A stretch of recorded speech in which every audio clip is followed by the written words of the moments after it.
कहते हैं। हम अपनी जान के दुश्मन को अपनी जान कहते हैं। मोहब्बत की इसी मिट्टी को हिंदुस्तान कहते हैं, हिंदुस्तान कहते हैं। जो दुनिया में सुनाई दे उसे कहते हैं खामोशी, जो आंखों में दिखाई दे उसे तूफान कहते हैं। जो ये दीवार का सुराख है साहब, जो ये दीवार का सुराख है, चाइना, अमेरिका, पाकिस्तान साजिशों का हिस्सा है, मगर हम इसे अपने घर का रोशनदान कहते हैं, अपने घर का रोशनदान कहते हैं।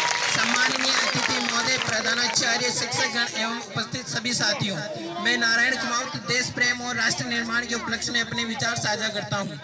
प्राचीन, मध्यकालीन और वर्तमान के भारत के उदाहरणों से स्पष्ट करना चाहूंगा कि जब हम फिरंगियों के फेरे में फंस गए थे तो रंग दे बसंती चोला की एक आवाज पर टोलों के टोले उमड़ाते थे और उनके वंदे मातरम के नारों से खून में आने वाला 5-5 डिग्री का वो तूफान अंग्रेजी शासकों की जड़ों में तूफान ला देता था।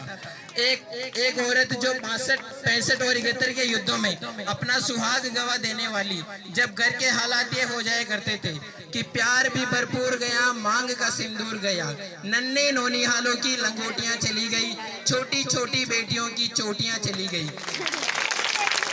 बाप की कमाई गई, भाई की बढ़ाई गई, एक ऐसा विस्फोट हुआ पता ही चला नहीं, पूरे जिस्म की कहीं बोटियां चली गई और आपके लिए तो एक आदमी मरा है साहब, किंतु मेरे घर की तो रोटियां ही चली गई, मेरे घर की तो रोटियां ही चली गई।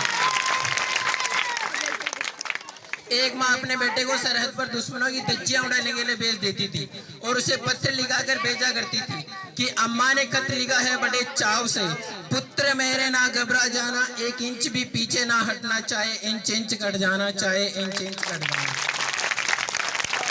मैं नहीं मानता कि फेसबुक और व्हाट्सएप के डीपी को 3 रंग में रंगना ही देशभक्ति है, और यदि आप कहेंगे कि साल में हाथ में 2 बार तिरंगा ले लेना ही देशभक्ति है, तो मैं पूछना चाहूंगा कि फुटपाथ में रहने वाला वो बच्चा ट्रैफिक की छांव में नंगे पांव में जब तिरंगा बेच रहा होता है तो क्या आप उसे इसकी देशभक्ति कहेंगे? ये उसकी देशभक्ति नहीं, उसके पेट के भूख की शक्ति है जो उसे ऐसा करने पर मजबूर करती है।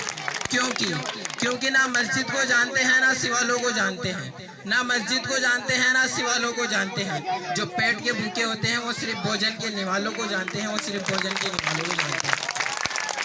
और देशद्रोहियों के लिए कहना चाहूंगा कि अगर तू परिंदा है तो ये आसमान तेरा है, अगर तू दरिंदा है तो ये शमशान तेरा है।